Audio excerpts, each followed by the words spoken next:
প্রেমে বহুবার পড়েছি, বহুবার। প্রেমে পড়ার মতো আনন্দ বোধ আর কিছুতে নাই।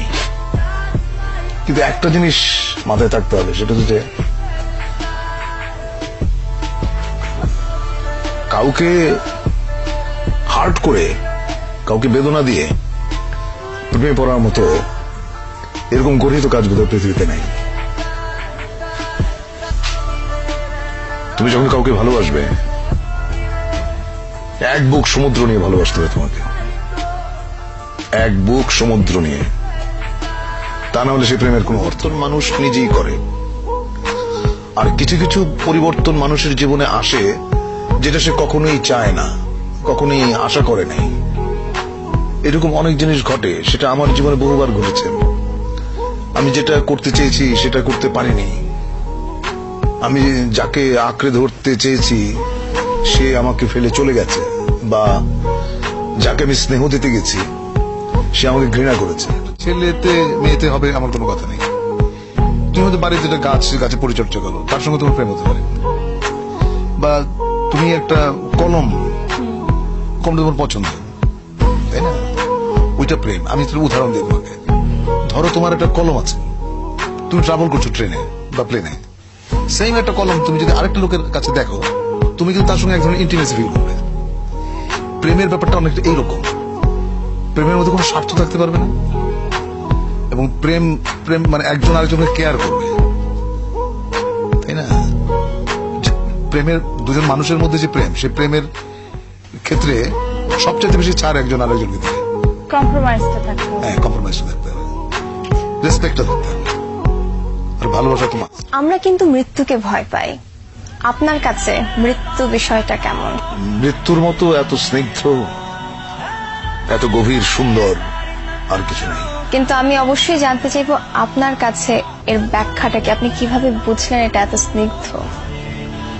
কারণ মৃত্যু অনিবার্য। তুমি যখন জন্মেছো তখন তোমাকে মরতেই হবে। এইটা যদি তোমার মাথায় থাকে, তুমি পাপ করতে পারবে না, এক নম্বর। দুই নম্বর হচ্ছে যে যেটা অনিবার্য তাকে ভালোবাসাটাই শ্রেয়।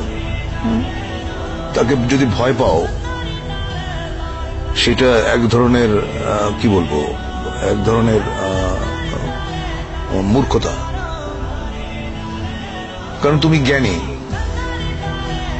তুমি শিক্ষিত, তুমি মৃত্যুকে কেন ভয় পাবে?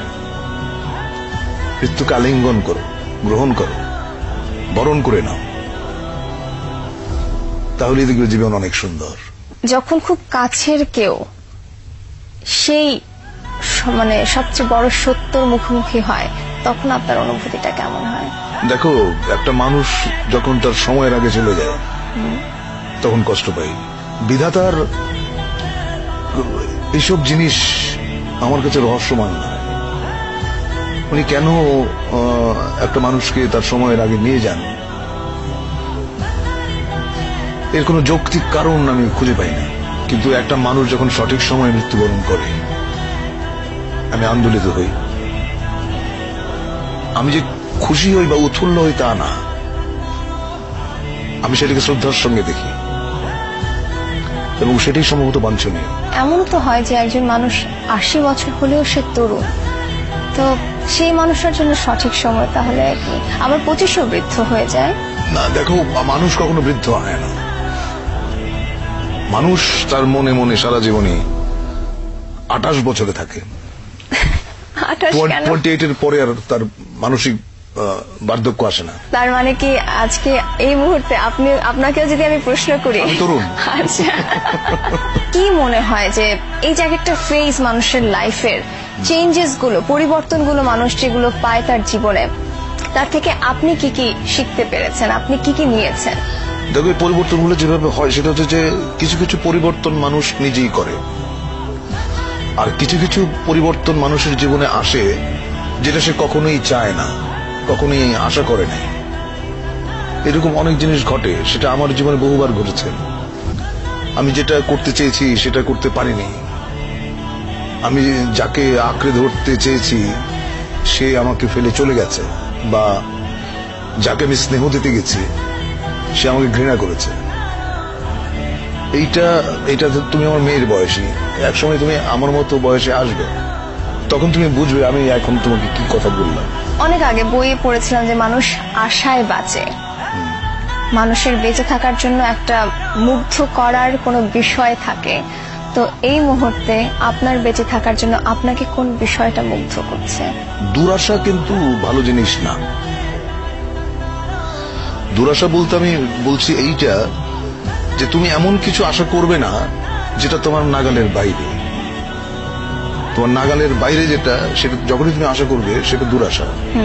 দুরাশাটা করতে নেই, আশা করো যা তোমার ক্ষমতার ভেতরে আছে, যা তুমি অর্জন করতে পারবে, যা তুমি গ্রহণ করতে পারবে, ওইটুকু আশা নিয়েই মানুষ বাঁচে। অনেক সময় অনেক আশাই পূর্ণ হয় না, অনেক সময় তুমি আশা করো নাই এমন জিনিস ঘটে যায়। আপনি ধূমপান কেন করেন? আমি এনজয় করি। কিন্তু এটা যে ক্ষতিকর এটা তো আপনি জানেন। হ্যাঁ জানি, মানুষ অনেক সময়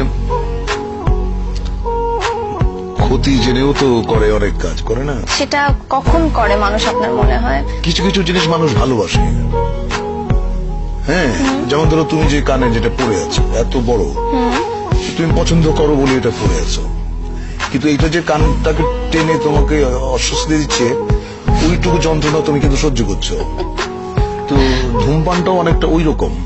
আসলে আমি ধূমপান করি এবং যে জন্য আমি বলতে পারবো না যে ধূমপান আপনারা কেউ করবেন না, এটা আমি বলতে পারবো না।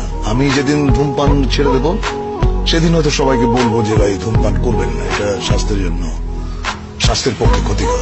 আমি জেনে শুনে তারপরও কি আমি ওই ক্ষতি যেটা করছে, আমাকে ধ্বংস করছে যে জিনিসটা ভেতরে ভেতরে, আমি তাও কন্টিনিউ করে যাব? দেখো, কিছু কিছু জিনিস আছে যেগুলো মানে রেজিস্টেবল না, তুমি সেটাকে কখনোই বন্ধ করতে পারবে না। সেটা তোমার জীবনের সঙ্গে এমন ভাবে জড়িয়ে গেছে যে ওটা যদি তুমি ছেড়ে দাও তাহলে হয়তো তোমার ভালো লাগবে না, তুমি অসুস্থ হবে, আর নিজেকে ঠকানোর তো কোনো কারণ নেই।